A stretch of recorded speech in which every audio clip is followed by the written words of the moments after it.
Lord, palakasin mo ako sa mga oras na ito. Bigyan mo pa ako ng maraming inspirasyon para makamove on sa buhay ko.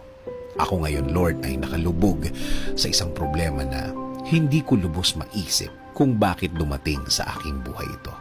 Nalilito at parang nawawala na ako. Parang walang makapitan. At alam kong walang makakaintindi ng aking kalagayan. Bigyan niyo po ako, Panginoon, ng guidance para malaman ko kung ano ang dapat kong gawin at kung ano ang dapat isipin.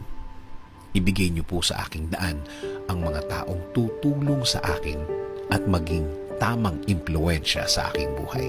Taong nakareceive na din ng inyong pagpapala at ng inyong guidance at patuloy na nabubuhay ng tama na ayon sa inyong kalooban, Panginoon. Huwag niyo pong hayaan din na grabing maapektuhan ang aking pamilya. Spare them from hurt. Patuloy niyo po silang protektahan.